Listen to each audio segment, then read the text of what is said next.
आता आपण MCQ बघूया आज. तर डिझास्टर मॅनेजमेंटवरती जवळजवळ 3 क्वेश्चन असू शकतात. डिझास्टर आणि डिझास्टर मॅनेजमेंटवरती 3 क्वेश्चन असू शकतात, म्हणजे 6 मार्क तुमचे आजचे MCQ जर केले तर एकदम परफेक्ट होऊन जातील. याच्यामध्ये मी MPCचे क्वेश्चन पण आणले आहेत. तर MPCचे क्वेश्चन पण खूप सारे क्वेश्चन आहेत MPC याच्यामध्ये. ओके. आणि काही महत्त्वाचे MCQ पण आणलेले आहेत. बघू आपण एक एक करून आता. ते एक एक करून बघूया. हां, हे जे ना, एक minute. Hazard and the disaster are mainly classified as. Okay. Hazard आणि डिझास्टर जे काही आहेत याचे आपण 2 प्रकार पाडत असतो, एक नॅचरल डिझास्टर आणि एक ह्युमन डिझास्टर. हा डिझास्टर जो शब्द आहे, हा डिझास्टर शब्द जो काही आहे हा फ्रेंच शब्द असतो. कोणता? फ्रेंच. तो डिझास्टर हा फ्रेंच शब्द आहे. डिझास्ट्रे म्हणून असा शब्द असतो तो, त्या डिझास्ट्रे शब्दाकडून फ्रेंचमधून तो आलेला असतो. ओके. हां, तर अशा पण लक्षात ठेवायचं की डिझास्टर हा फ्रेंच वर्ड आहे आणि डिझास्टर 2 प्रकारचे असतात, नॅचरल डिझास्टर आणि ह्युमन डिझास्टर असतात. ओके. नेक्स्ट काय असतं बरं का आता. ओके. तो disaster is classified as the natural disaster and the human disaster असे 2 प्रकार पाडले. पुढच्या MCQकडे जाऊया. पुढचा MCQ काय म्हणतोय बरं का. Typical example of manmade disaster. So manmade डिझास्टरची एक्झाम्पल तुम्हाला माहिती आहे कोणते बरं का. बायोलॉजिकल डिझास्टर मॅनमेड डिझास्टर आहे. फायर हे मॅनमेड डिझास्टर पण आहे आणि नॅचरल डिझास्टर पण आहे. बरोबर. इंडस्ट्रियल डिझास्टर जे काही आहे ते मॅनमेड डिझास्टर आहे. So industrial disaster. Nuclear plant जो काही आहे तो न्यूक्लिअर प्लांट पण मॅनमेड डिझास्टर आहे. तर न्यूक्लिअर प्लांट झाला, नंतर फायर झालं, नंतर जे काही आहे आपलं बायोलॉजिकल डिझास्टर झालं, असे 4 पार्ट जे काही आपल्याला याच्यामध्ये मॅनमेड डिझास्टर दिसायला भेटत असतात. मग आता अजून काय म्हणलं बरं का इथं. So the typical example of the manmade disaster खालीलपैकी कोणतं आहे बरं का. तो केमिकल एक्सप्लोजन, नंतर leakage, toxic waste, war and the civil. बरोबर. तर वॉर, सिव्हिल जे काही आपण बोललो होतं ना की मॅनमेड डिझास्टर कशामुळे होत असते, तर ते न्यूक्लिअर पॉवर प्लांटच्या ब्लास्टमुळे, माणसांच्या चुकामुळे होईल. Leakage of the toxic waste, नंतर chemical explosion, war and civil, हे जे काय आहे ते सगळे मॅनमेड डिझास्टर आहेत. बरोबर आहे. पुढे what are the consequence disaster of the society. डिझास्टरचे परिणाम काय असतील बरं का. तर डिझास्टरचे परिणाम जर का विचारले तर आपल्याला माहिती आहे काय बरं का. तर लॉस ऑफ द लाईफ. बरोबर आहे. Damage of the property. बरोबर आहे. Environmental damage. बरोबर. तो सगळ्या गोष्टी घडताना दिसायला भेटणार आहेत की डिझास्टर आल्यानंतर काय परिणाम घडतात त्याचं बात आपण केली. Next is what. पुढे जर बघायला गेलं तर काय, scientific study of the earthquake is call as what. तो सायंटिफिक स्टडी जे की करतो आपण अर्थक्वेकची त्याला आपण सेस्मॉलॉजी म्हणत असतो. राईट का. त्याला आपण काय म्हणत असतो, सेस्मॉलॉजी म्हणत असतो. हां, तर सायंटिफिक स्टडी जे काही करतो आपण त्याला काय म्हणतो, आपण सेस्मॉलॉजी म्हणत असतो. कुठे गेलं यार. नेक्स्ट काय बरं का आता. So scientific study of the earthquake is nothing but the seismology. Right. आपलं जो की अर्थक्वेक आहे, अर्थक्वेकला रेकॉर्ड करण्यासाठी आपल्याकडे सेस्मोग्राफ असतो. बरोबर. अर्थक्वेकला मेजर करण्यासाठी आपल्याकडे काय असतं बरं का. आपण अर्थक्वेकबद्दल आता डिटेलमध्ये माहिती घेऊन घेऊ.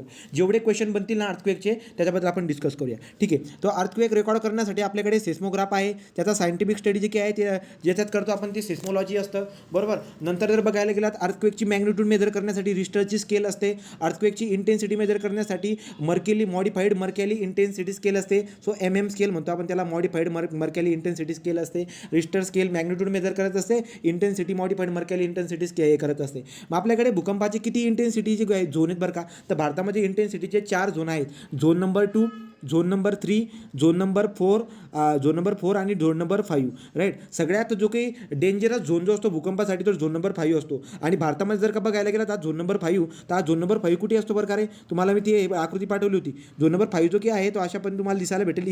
इकडचा पोर्शन जो आहे ना, इकडचा पोर्शन आणि वरती जम्मू काश्मीरच्या थोडासा इकडचा पोर्शन हे झोन नंबर 5 मध्ये येत असतात. इथला थोडासा पोर्शन, इथला अजून इथला एक पोर्शन हे झोन नंबर 5 मध्ये येत असतात. ओके. ही एक बात केली. आता हे भूकंप जे काही आहेत ना आपल्या भारतामध्ये खूप सारे भूकंप आलेले आहेत. तर भारतामध्ये खूप सारे भूकंप आले आहेत. त्याच्याबद्दल तुम्हाला क्वेश्चन विचारतात ते की कोणता भूकंपाबद्दल तुम्हाला काय काय सांगितली होती. सगळ्यात महत्त्वाची बात भूकंपाबद्दल मी सांगितली होती तुम्हाला जी की भूकंप कशामुळे येत असतो. ठीक आहे. तो भूकंप कशामुळे येत असतो बरं का. याचं कारण हे काय होतं यार. हां, तर अर्थक्वेक कशामुळे होतो बरं का. अर्थक्वेक होण्यामागे आपण कारण बघितलं जसं की व्हॉल्कॅनिक इरप्शन जे आहे त्याच्यामुळे अर्थक्वेक येतं. एखादा डॅम बांधला आहे पृथ्वीवरती तर त्याचे स्ट्रेसेस जमिनीमध्ये गेल्यामुळे अर्थक्वेक येत असतो. नंतर मायनिंगमुळे जे की मिनरल्स वगैरे काढतात लोक, मायनिंग करतात त्याच्यामुळे भूकंप होत असतो. वॉटर पर्क्युलेट झाल्यानंतर जमिनीमध्ये जे काय त्याची वाफ होते त्याच्यामुळे भूकंप होत असतो. हे बाता आपण अगोदर बघितलेल्या आहेत. भूकंपाचे परिणाम जर विचारले तुम्हाला, तुम्ही म्हणतात लँडस्लाईड होत असते भूकंपामुळे सुनामी येत असते, भूकंपामुळे फ्लड वगैरे येताना दिसायला भेटत असतात. हे भूकंपाची कारणं जी की आपण बघितलेली आहेत. Okay.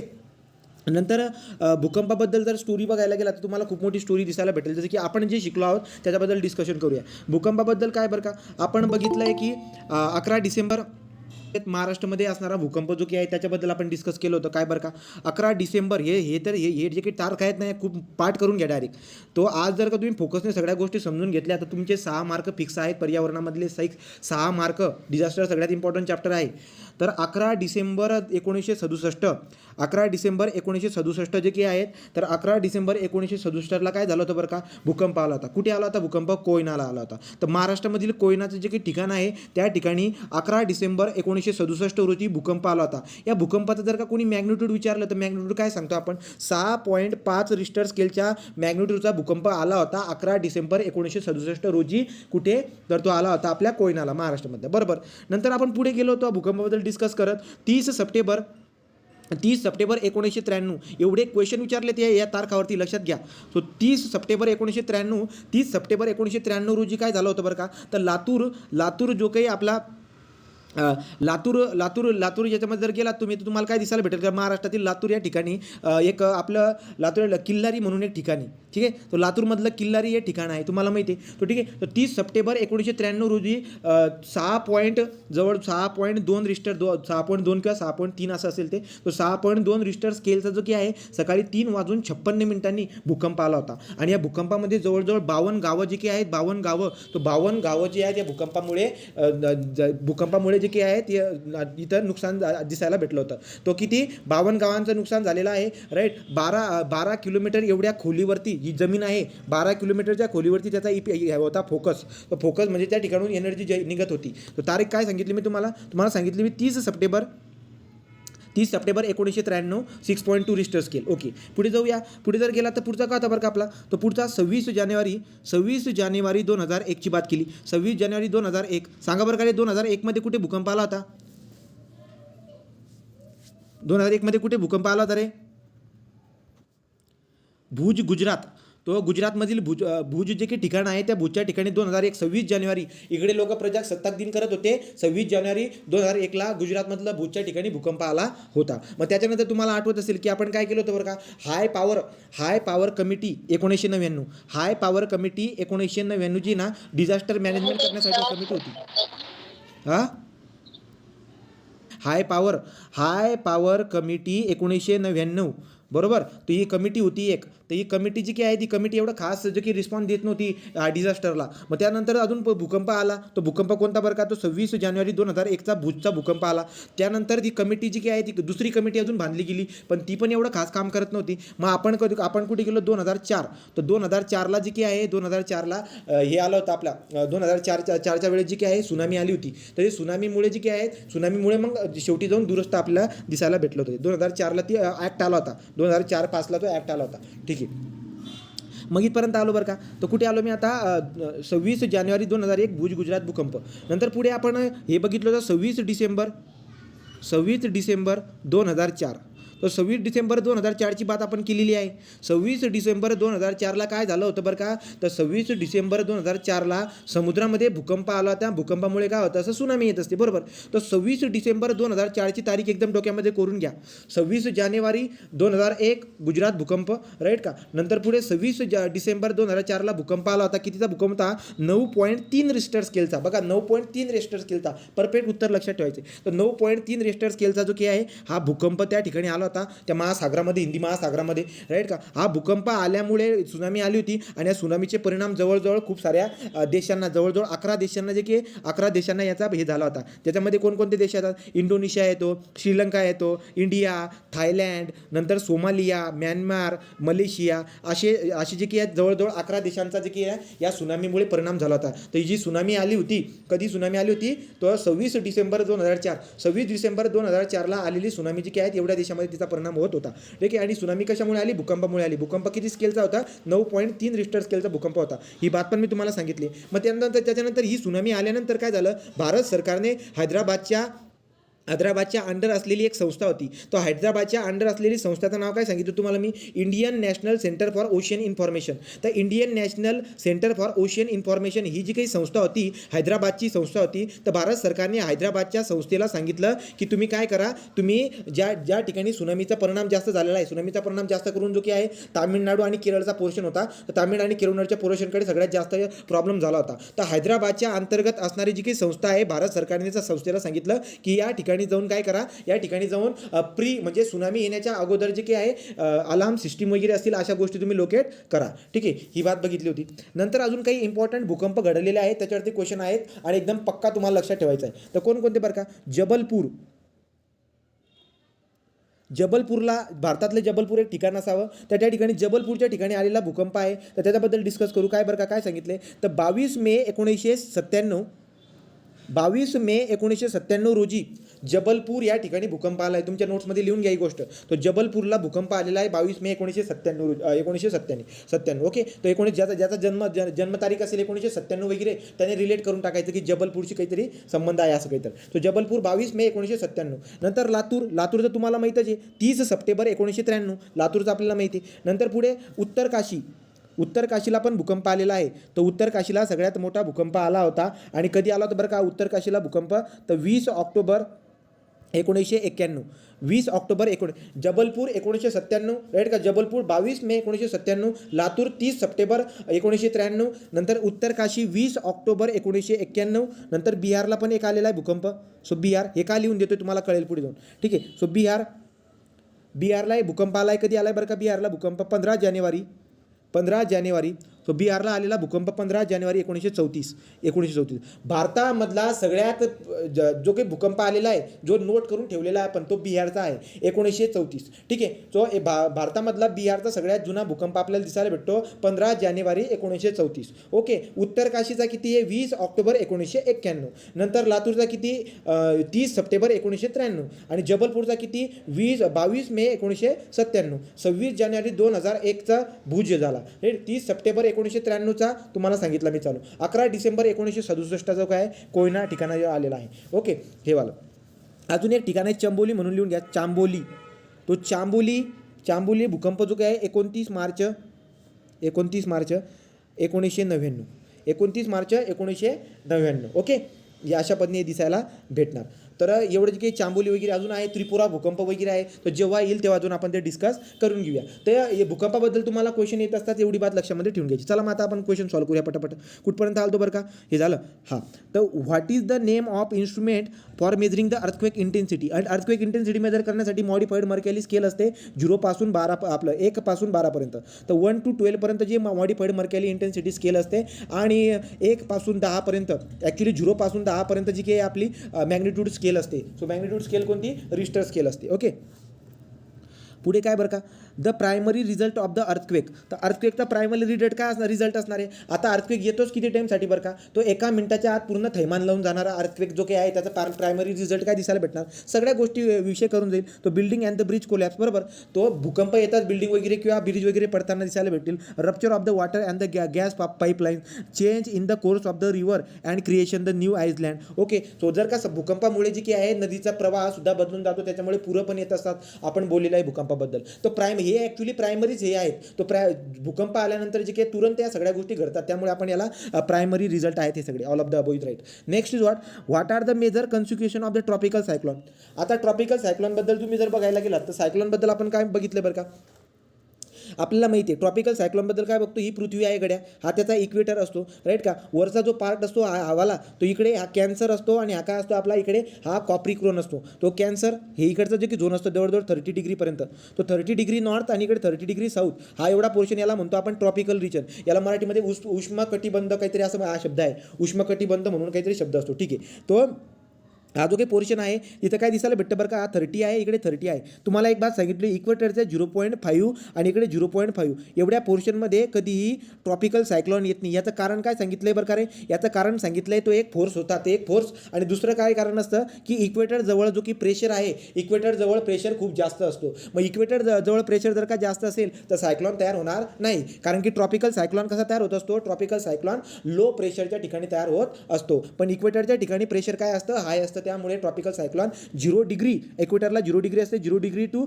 5 degree north and 0 degree to 5 degree south एवढा जो पट्टा असतो याच्यामध्ये ट्रॉपिकल सायक्लॉन तयार होत नाही. तो ट्रॉपिकल सायक्लॉन 0 डिग्रीपासून, तर आपण बोलताना काय म्हणतो 0 डिग्रीपासून 30 डिग्री नॉर्थ, 0 डिग्रीपासून 30 डिग्री साऊथ एवढ्या झोनमध्ये ट्रॉपिकल सायक्लॉन येत असतो. हा वरचा जो की हा जो पट्टा असतो हा 30 डिग्रीवाला जो की आपल्या ट्रॉपिकल सायक्लॉनला बाउंड्री म्हणून हे करतोय तो काय असतो बरं का, तो आपला कॅन्सर असतो. ठीक आहे, त्याला आपण काय म्हणतो कॅन्सर म्हणतो. आणि जो साऊथवरचा जो काही पोर्शन आहे त्याला आपण कॉप्रिकॉर्न म्हणतो,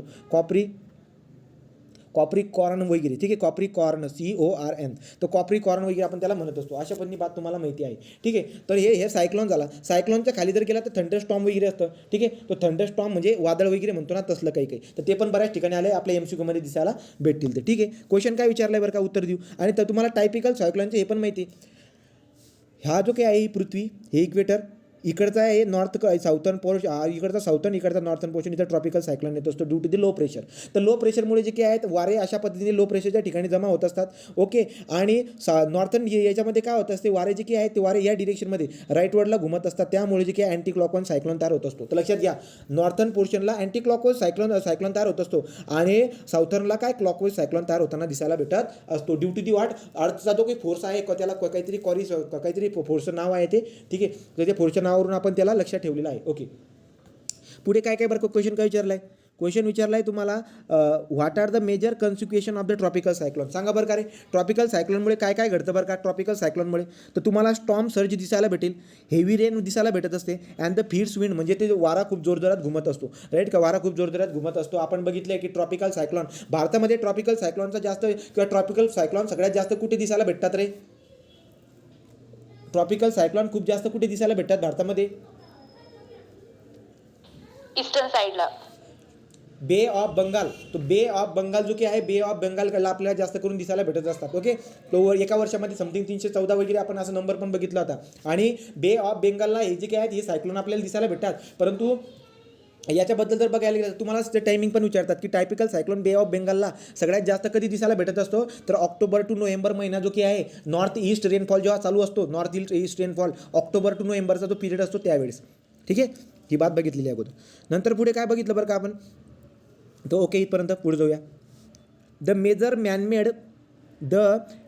मॅनमेड कॉज फ्लड, तो सांगा बरं का रे, काय मेन्शन केले बरं का. तर फ्लड वगैरे येण्यास माणसाचा काय असू शकतो बरं का. तर डिफॉरेस्टेशन म्हणजे जंगलतोड वगैरे, नंतर सिल्टेशन, नंतर बर्स्टिंग ऑफ द डॅम. बरोबर आहे, तर माणसाचा म्हणजे माणसाचा काय हात आहे पूर येण्यामध्ये, तर माणसाचा काय हात असेल, एकतर जंगलतोड झालं, राईट का, डॅम वगैरे चुकून माणसाकडून जर का डॅम वगैरे फोडला तर राईट का त्याच्यामुळे सुद्धा, किंवा डॅम जर चांगला बांधला नाही तो जर फुटला, तर ॲक्च्युली डॅम चांगला बांधला नव्हता, कोणी बांधला नव्हता, माणसानं, तर त्यामुळे आपण म्हणू शकतो की पूर येण्यास माणसाचा पण हात आहे. आणि कशा पद्धतीने बरं का, ते सिल्टेशन वगैरे. आता सिल्टेशन म्हणजे काय बरं का, सिल्ट वगैरे जास्त बसल्यामुळे सुद्धा आपल्याला काय दिसायला भेटत असतं, पूर वगैरे दिसायला भेटत असतो, ते बरोबर आहे. पुढे mass killing disaster can be. Mass killing disaster कोणता आहे बरं का, तो mass killing disaster biological disaster आहे, तुम्हाला माहिती आहे.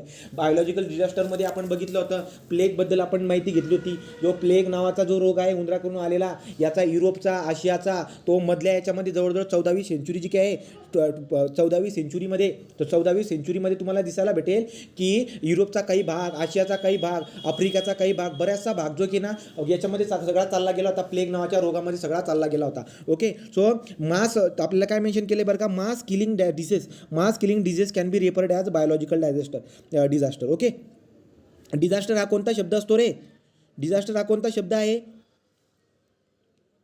Disaster is a what, disaster कोणता, फ्रेंच शब्द आहे, फ्रेंच. डिझास्टर कोणता शब्द आहे, फ्रेंच. ठीक आहे, तो डिझास्टर जो काय आपला फ्रेंच वर्ड आहे. पुढे जर गेलात तर काय बरं, याच्यामध्ये चुकलेत बरं का खूप सारे क्वेश्चन, पण मी ते सगळे आणलेले आहेत, त्यामुळे दुरुस्त करत राहा गोष्टीला. पुढे चला, the term influenza is implies for the what, आपल्याला माहिती आहे फ्ल्यू, राईट का. H1N1 हा इन्फ्लुजा आहे, हा एक फ्ल्यू आहे, ज्याला आपण स्वाईन फ्ल्यू म्हणून ओळखत असतो. नेक्स्ट जर गेला तर काय, which is the main cause of the cholera. तो आता कोलेरा कशामुळे होतो बरं का, एकतर पाणी दूषित असेल त्याच्यामुळे, एकतर आजूबाजूच्या घराण्यामध्ये जर स्वच्छता व्यवस्थित नसेल, तर स्वच्छता व्यवस्थित नसल्यामुळे सुद्धा कोलेरा होणार आहे. पाण्याचा वापर जो की आहे, एकतर तुम्ही नदीमधून पाणी आणतायत आणि त्या ठिकाणी खूप सारं जर का दुर्गंधी असेल तर त्याच्यामध्ये पण कोलेरा असेल. ठीक आहे. सो ज्या ठिकाणी पुअर सॅनिटेशन असतं तर कोलेरा रोग कुठे होतो याच्याबद्दल तुम्हाला क्वेश्चन विचारतील. तर ज्या ठिकाणी दुर्गंधी असते मीन्स वॉट पुअर सॅनिटेशन ज्या ठिकाणी आहे तिथं. नंतर अजून काय बरं का, कोलेरा आपला काय आहे, कोलेरा एक डायरिया कॉझिंग बॅक्टेरिया आहे. ठीक आहे. तर कोलेरा एक डायरिया कॉझिंग बॅक्टेरिया आहे आणि आपल्या कुठे कशामुळे पुअर सॅनिटेशनमुळे दिसायला भेटत असतो. पुढे जाऊया. The role of agency is a important disaster prevention. The role of which agency is important in the disaster prevention. मग आता आपल्याला माहिती आहे बरं का, एजन्सी इम्पॉर्टंट डिझास्टर. आता इथं काय ॲक्च्युली जर बघायला गेलात, पोलीस झाला, गव्हर्नमेंट ऑफिशियल झाला, पब्लिक झाला, सगळ्यांचा रोल आहे डिझास्टर प्रिव्हेंट करायचं. ओके. डिझास्टर ॲक्च्युली जर का ऑल ऑफ दी अबो राहिलं असतं त्याचं उत्तर आपण ऑल ऑफ दी अबो दिलं असतं. So the role of the agency important disaster prevention. So media इथं उत्तर दिलेलं आहे. आता लक्षात घ्या,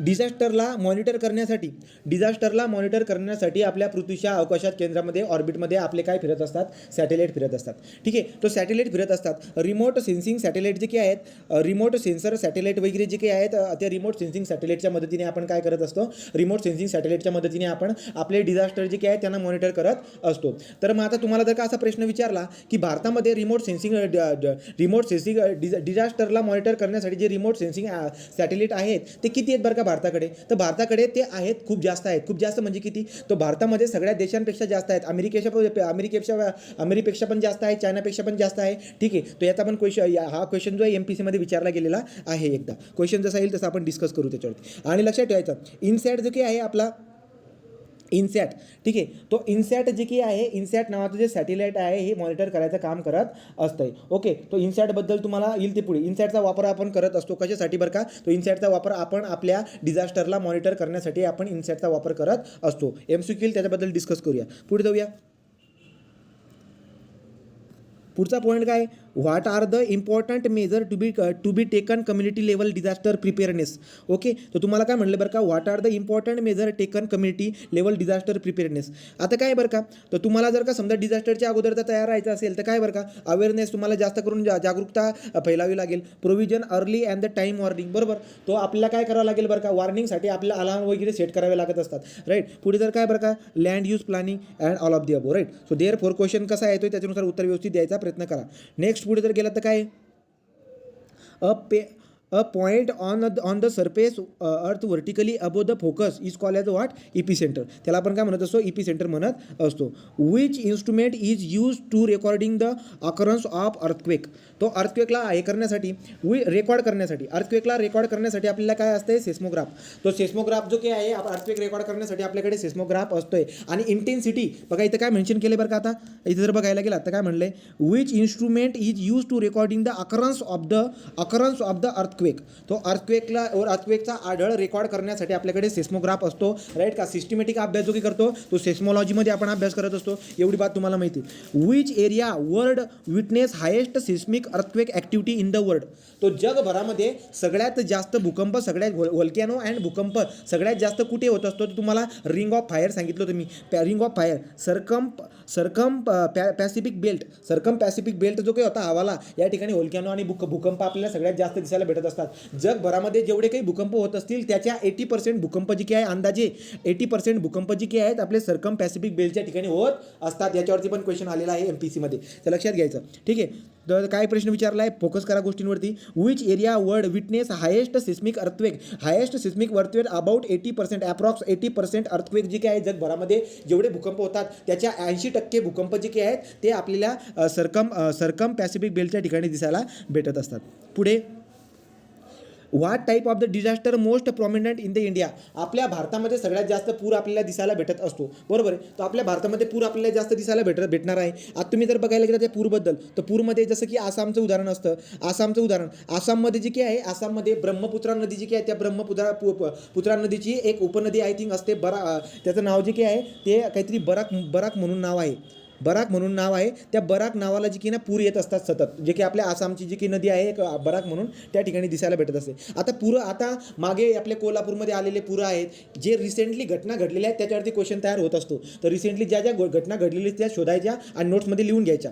ठीक आहे. तर आता आपल्याला एक माहिती आहे बरं का, की एक पूल होता आपण ना फ्लडमध्ये ते डिस्कस करत आहोत. एक पूल होता, कोणता पूल बरं का, तर तुम्हाला हे तुम्ही ऐकलेलं असेल पण अगोदर की सावित्री नदी जी की होती, सावित्री नदीवरील सावित्री नदीवरती जे ना एक पूल होता महाडजवळ. ठीक आहे, तो महाडजवळ जो की आहे, महाडजवळ सावित्री नदीवर एक पूल होता आणि तो पूल पडला होता, बरोबर की नाही. आणि त्याचा संदर्भ विचारला तुम्हाला कोणी, तर 2 ऑगस्ट 2016 2 ऑगस्ट 2016 या तारखेला काय झालं होतं, सावित्री नदीवरचा असणारा जो की पूल होता, ही सावित्री नदी कुठे आहे, महाड हे ठिकाण आहे. ठीक आहे, तर महाड ठिकाणातील सावित्री नदीवरती जे की आहे आपल्या हे पूल पडताना दिसायला भेटलं होतं ड्यू टू दी वॉट, तर कशामुळे बरं का, तर पुअर कन्स्ट्रक्शनमुळे जे की आहे हे पूल वगैरे पडताना दिसायला भेटले. तो मग तारीख लक्षात घ्या, 2 ऑगस्ट 2016 महाड जवळील सावित्री नदीवरील जे की आहे पूल वगैरे पडलेला आहे, ती बात लक्षामध्ये घेऊन घ्यायची. पुढे जाऊया. क्वेश्चन काय आहे, तो फ्लडबद्दल बघतोय. पुढे काय which volcanic eruption is responsible for raising the temperature of northern hemisphere by 1.2 degree Celsius. तर काय म्हणतात बरं का, की जो नॉर्थन हेमिस्फियर आहे आपला इकडे, नॉर्थन हेमिस्फियर जो काय आहे, या नॉर्थन हेमिस्फियरचं टेम्परेचर 1.2 डिग्री सेल्सिअसने इन्क्रीज झालेलं आहे, राईट का. सो नॉर्थन हेमिस्फियरमधलं जे की टेम्परेचर आहे ते 1.2 डिग्री सेल्सिअसने इन्क्रीज झालेलं आहे. तो काय म्हणलेले बघा, आता इथं काय दिले, इटना जो आहे ना, इटना हे भूकंपाचं हे आपलं व्हॉल्कॅनोचं हे नाव आहे बरं का. इटनाच्या ठिकाणी व्हॉल्कॅनो आलेला आहे, डॉर्मनंट व्हॉल्कॅनो. तो डॉर्मनंट व्हॉल्कॅनो काय असतो आपण पुढे जाऊन बघूया ते. So which volcanic eruption is responsible for this, तो दिस इज दी वॉट, काय या क्रेकाटोआ. तो क्रेकाटोआ जो काही आहे, क्रेकाटोआ नावाचा जो व्हॉल्कॅनिक इरप्शन आहे हा रिस्पॉन्सिबल आहे कशासाठी, तर नॉर्थन हेमिस्फियरमध्ये 1.2 डिग्री सेल्सिअस टेम्परेचर इन्क्रीज करण्यासाठी, राईट. सो क्रोकाटोआ नावाचं ते एक बात लक्षात घ्यायचं. पुढे जाऊया.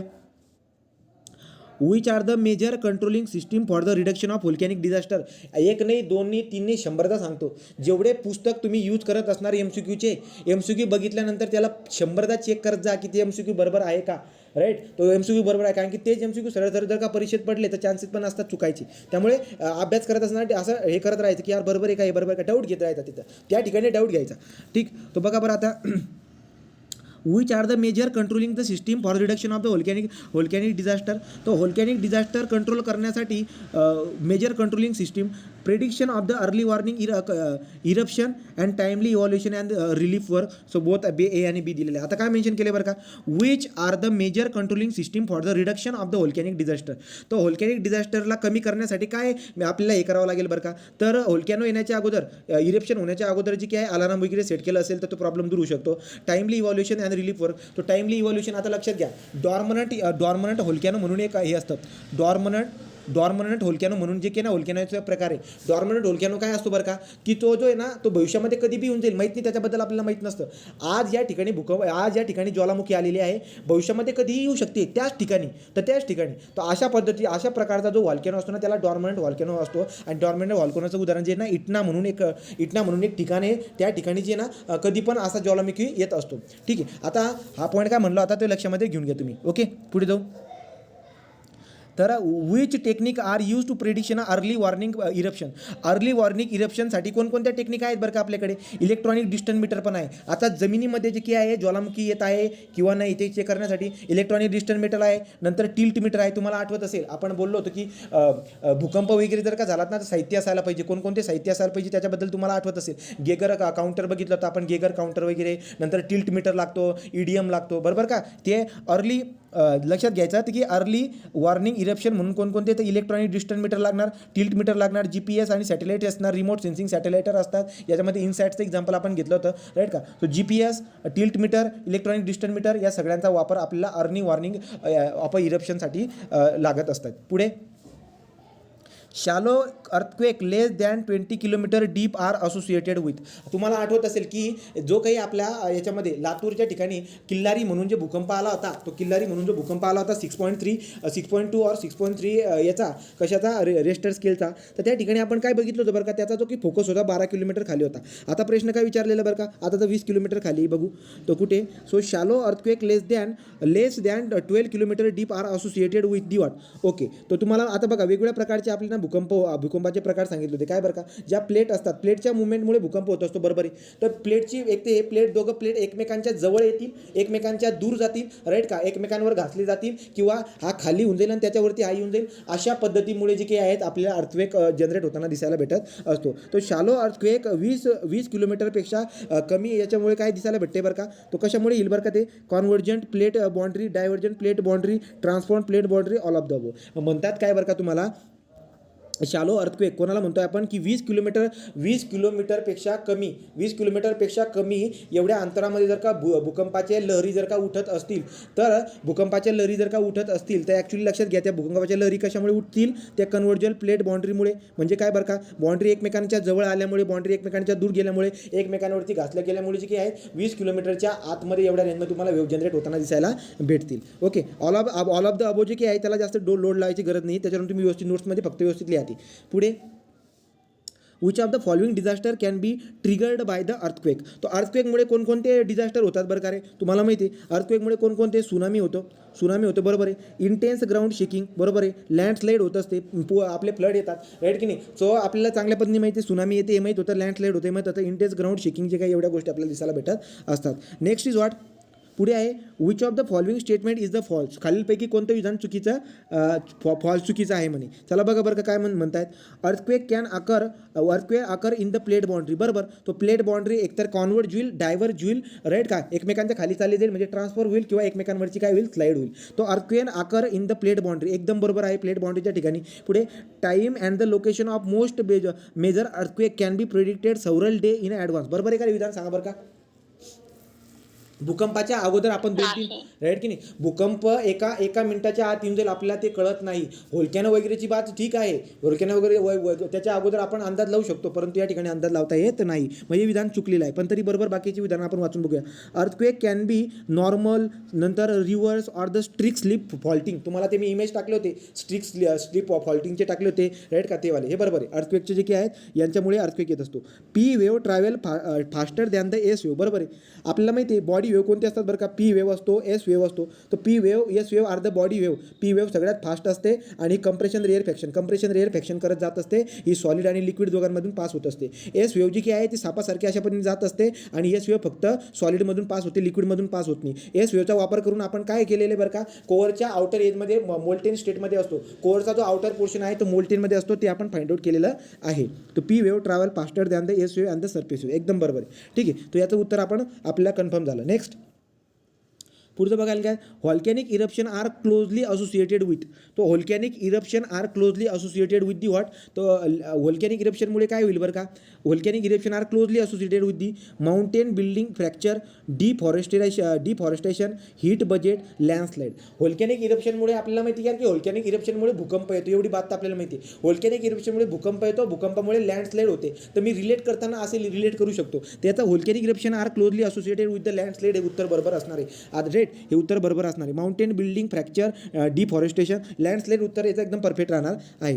पुढे जाऊ बरं का, व्हॉल्कॅनिक इरप्शन आर क्लोजली झालं. पुढे थोडं ट्रॉपिकल, आता याच्याबद्दल बघा. Tropical cyclone originated within the what, intermediate portion between the tropics of the. तुम्हाला सांगितलं ना मी, this is the equator, this is the Cancer, this is the Capricorn. ठीक आहे, तो कॅप्रिक्रॉन हा कॅप्रिक्रॉन आहे, हा इकडचा कॅन्सर आहे. यांच्यामधला असणारा जो पोर्शन असतो हा ट्रॉपिकल सायक्लॉन आपला असतो.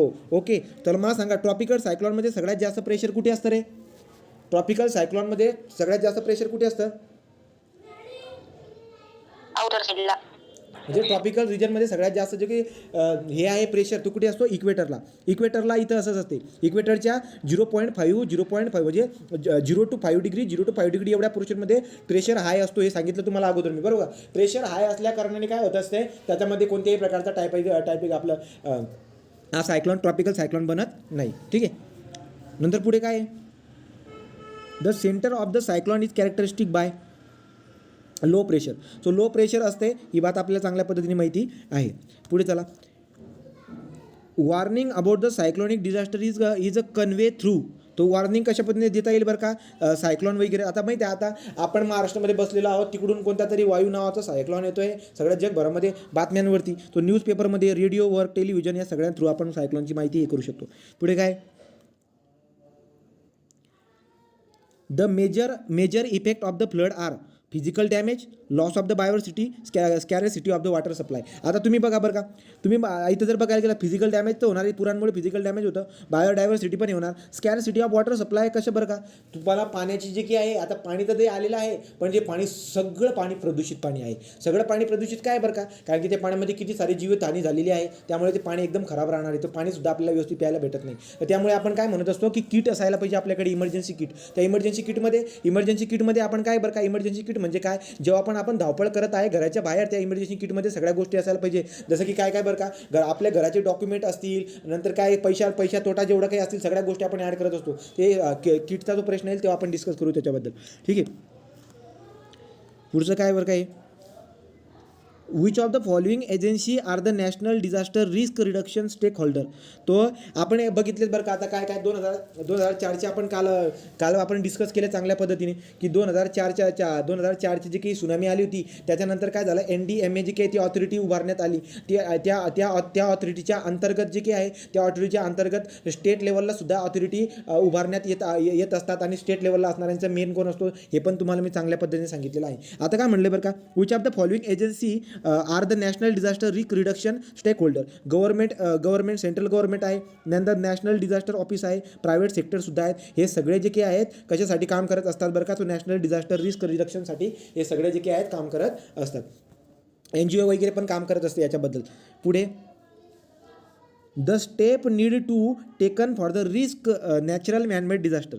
तो काय मेन्शन केले बरं का, the step need to be taken for risk natural and manmade. तो proper building construction, well plan, awareness among the stakeholder, all of the above.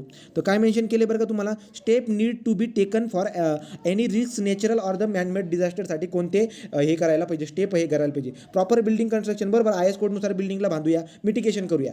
Well plan building असायला पाहिजे, अर्थक्वेक रेजिस्टंट बिल्डिंग असायला पाहिजे, awareness among the stake holder.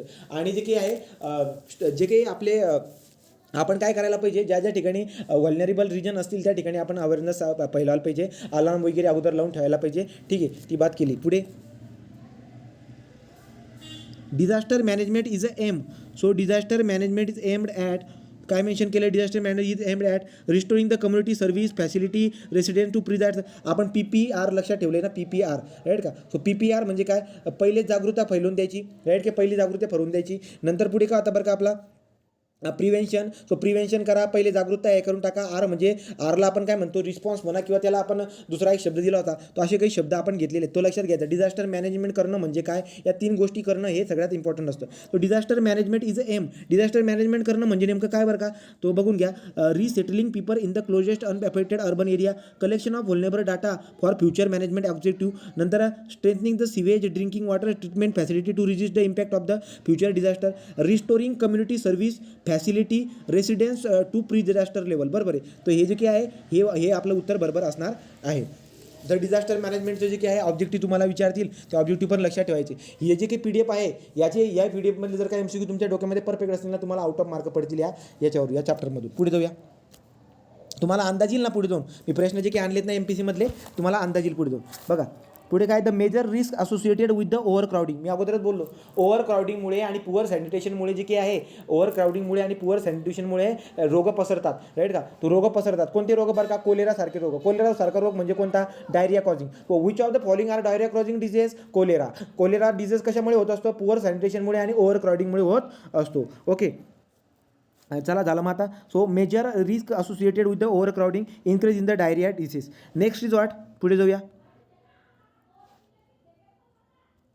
The first phase environmental health management begin. काय mention केले बरं का, the first phase environmental health management begin. तो आता बघा, जर का समजा मला एक बात सांगा, भूकंप कशाबद्दल आहे, आता इन्व्हायरमेंटल हेल्थ मॅनेजमेंटबद्दल मेन्शन केलेलं आहे. तर पहिलं first phase of environmental health management, तो आता भूकंप आल्यावर तर आपण गोष्टीला मॅनेज करतो का. समजा एखादा भूकंप आला किंवा एखादा पूर आला, एखादा भूकंप आला किंवा सगळ्या गोष्टी काहीतरी घडल्यात, तर त्याच्या अगोदर किंवा म्हणजे जेव्हा भूकंप घडतोय तेव्हा आपण काही योजना करत नाही. भूकंप येण्याच्या अगोदरच आपण चांगल्या पद्धतीचे योजना करून ठेवलेल्या असतात. म्हणजे काय बरं का, की भूकंप जर का समजा आला किंवा पूर जर का समजा आला, तर त्याला रिस्पॉन्स कशा पद्धतीने देता यायला पाहिजे, रिस्पॉन्स त्याला कसा द्यावा, रिस्पॉन्स कोण देते, रिस्पॉन्स आता मला सांगा, एखादा हा एरिया आहे, इथे पूर येतोय, तो पूर येते, ही लोकं राहतात, या कमिटीमध्ये लोक आहेत, पूर आल्यानंतर रिस्पॉन्स कोणाला द्यावा लागणार आहे, कम्युनिटीला द्यावा लागणार आहे, त्या कम्युनिटीला रिस्पॉन्स द्यावा लागणार आहे. आता रिस्पॉन्स कसा द्यावा लागणार आहे, जेव्हा पूर वगैरे येतोय, एखादा नॅचरल डिझास्टर येतोय, तेव्हा त्यांच्याकडे काही ना काही असायला तर पाहिजे ना. मग ती गोष्ट कधी असेल, ते अचानक शोधत बसतील का आल्यावरती, तर त्यांच्याकडे ते अगोदरच असतं. आता क्वेश्चन काय विचारला आहे बरं का इथं, the first phase of environmental health management begin long before disaster strike. Disaster येण्याच्या अगोदरच आपल्याकडे हेल्थच्या सगळ्या गोष्टी आपण मॅनेज केलेल्या असतात. आपण अचानक मॅनेज करत नाहीत. वेन द डिझास्टर स्ट्राईक, जेव्हा डिझास्टर घडतो तेव्हा आपण हे करत असतो का, राईट का, तो आपण अगोदरच डिझास्टर स्ट्राईक होण्याच्या अगोदरच आपण इन्व्हायरमेंट हेल्थचं मॅनेजमेंट करून ठेवत असतो. जसं की दवाखान्याचं मॅनेजमेंट करून ठेवणार, राईट का, दवाखान्याचं मॅनेजमेंट करून ठेवणार, बाकीच्या जेवढ्या काही गोष्टी आहेत, एखादा डिझास्टर येण्याच्या अगोदरच आपण हेल्थच्या रिलेटेड जेवढं काही मॅनेजमेंट आहे हे खूप अगोदर आपण करून ठेवत असतो, आपण ऐन वेळेस करत नाही. पुढे, the most essential item that disaster stricken population must be provided with is. तो सगळ्यात इम्पॉर्टंट काय असणार बघा, the most essential item that disaster stricken population.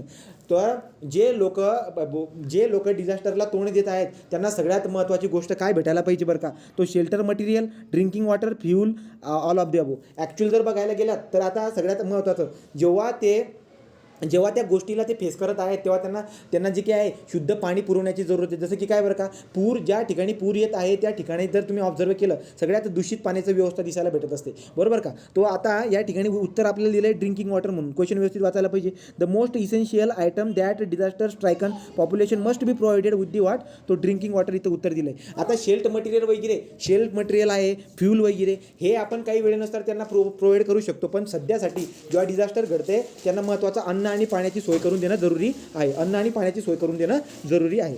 पुढे,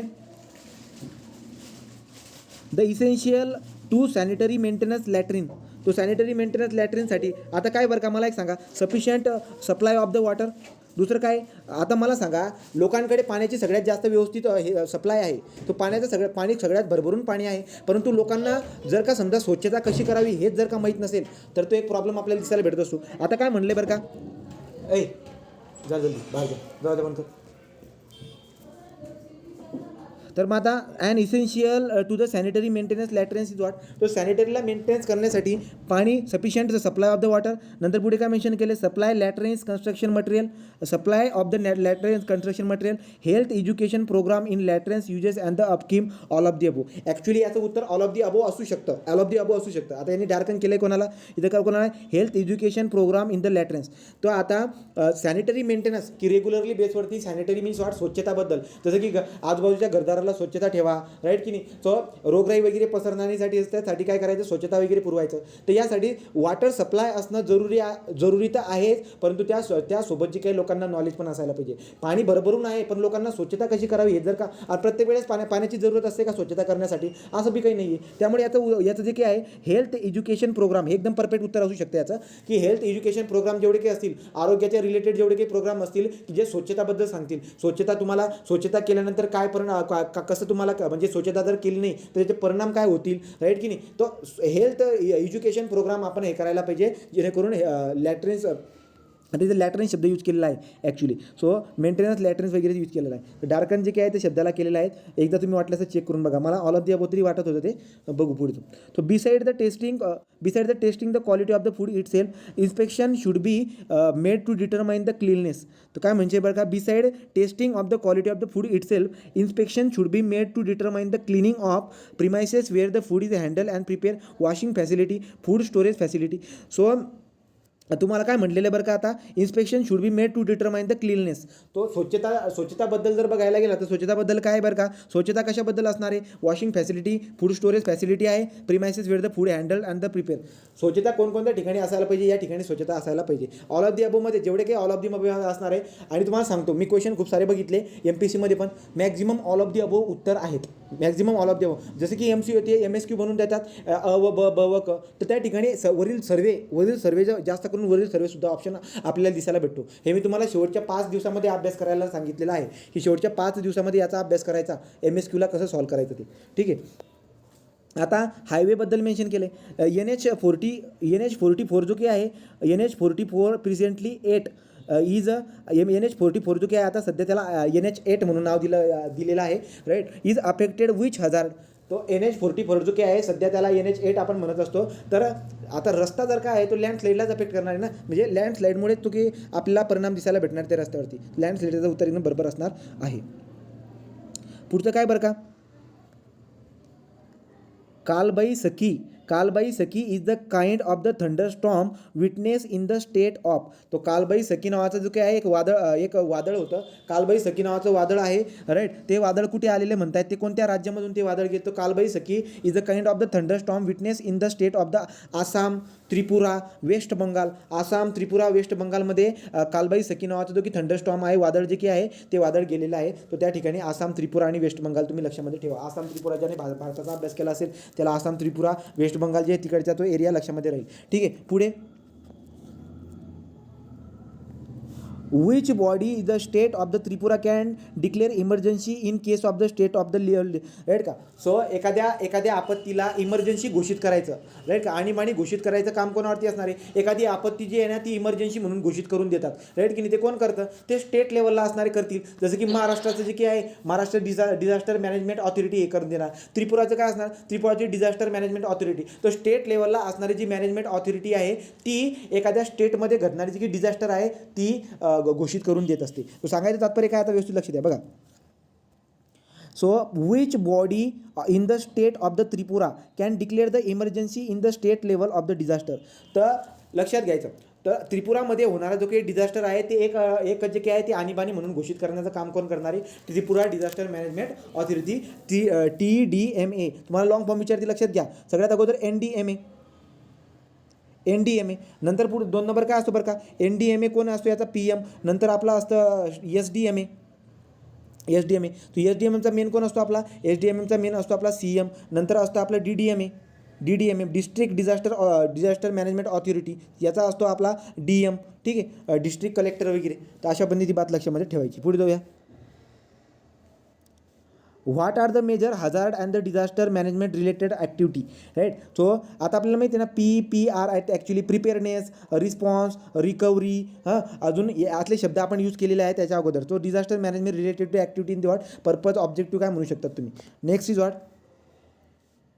role of non government organisation in disaster related preparedness stages. Public awareness करणं, शिक्षण provide करणं, vulnerability and the risk assessment, farming and training, DNTs and introducing alternative technology. या सगळ्या गोष्टींची काय करत असते, नॉन गव्हर्नमेंट ऑर्गनायझेशन जे की आहे ते डिझास्टर मॅनेजमेंटबद्दल बरेचसे जागृती फैलवतील, राईट का. अवेअरनेस वगैरे फैलवतात. किंवा एखाद्या ठिकाणी डिझास्टर खूप जास्त प्रमाणे दिसायला भेटत असतो, त्याच्या अगोदरच जे की आहे अगोदर ते प्रिपेअर कसं राहायला पाहिजे त्या गोष्टीबद्दल ते पूर्ण हे तयार करतात, राईट का. सो NGOचं सुद्धा ते काम आपल्याला दिसायला भेटत असतं. Who shall be the first responder in the disaster management situation.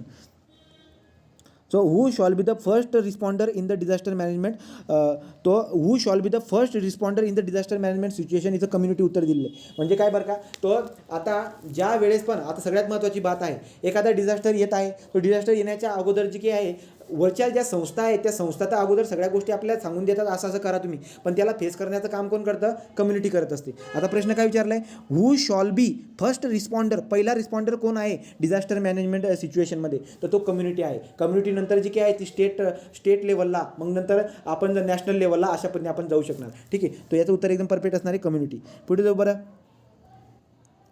Mock drill exercise to create awareness among the people are conducted at a state level, district level, village level, all of the above. The presence of the high, हे बघा आता कुठे आलं, the presence of the high hill range with alternate valley in the Tripura is much similar rich valley topography of. तो काय म्हणताय बरं का, तुम्हाला काय मेन्शन केलं आहे बघा, the presence of the high hill range. जे काही त्रिपुरामध्ये खूप साऱ्या अशा हे आहेत रांगा, ठीक आहे. तो अशा खूप साऱ्या रांगा आहेत, त्या रांगा कोणासारख्या आहेत बरं का, त्या त्रिपुरामध्ये असणाऱ्या जे की रांगा आहेत त्या कोणासारख्या आहेत, तर त्या त्रिपुरामध्ये असणाऱ्या रांगा जे काही आहेत ॲपलांचीज रिजन ऑफ द USA त्याच्यासारख्या दिसायला भेटत असतात. सो त्रिपुरामध्ये असणाऱ्या जे की या रांगा आहेत अल्टरनेटिंग रांगा या कोणासारख्या असतात, ॲपलांचियन रिजन ऑफ द USA त्याच्यासारख्या दिसायला भेटत असतात. पुढे जर बघायला गेलं तर काय बरं का, पुढचा पॉईंट काय, so next the north east India this is the north, this is the east, हा वाला पोर्शन म्हणतोय. So north east India economically one of the 6 most active region in the world along with the other 5 zone. Okay, तर तुम्हाला काय म्हणलं सिस्मिकली जगभरामध्ये जर का तुम्ही भूकंपाचा जर का क्रम लावला तर भूकंपाचा क्रम लावल्यानंतर तुम्हाला काय दिसायला भेटतंय. So north east India is a seismically 6वा नंबर लागतोय त्याचा most active region of the world along the 5 zone. तर मेक्सिको सेस्मिसिटीसाठी 1 नंबर लागणार, तैवान, नंतर कॅलिफोर्निया, जपान, तुर्की आणि 6वा नंबर कोणाचा लागतोय आपला 6वा नंबर जो की आहे नॉर्थ ईस्ट इंडिया. तर नॉर्थ ईस्ट इंडिया याच्यावरती क्वेश्चन पण लक्षात घ्या तुम्ही. सेस्मिसिटीमध्ये नॉर्थ ईस्ट इंडिया जो की हवाला झोन आहे ना इकडचा, या भारताचा इकडचा जो पोर्शन आहे ना याची इंटेन्सिटी जर बघायला गेलं ना 5 इंटेन्सिटी दिसायला भेटते, हवाला पोर्शनची 5 इंटेन्सिटी असते. तर त्यामुळे यांनी काय म्हणलंय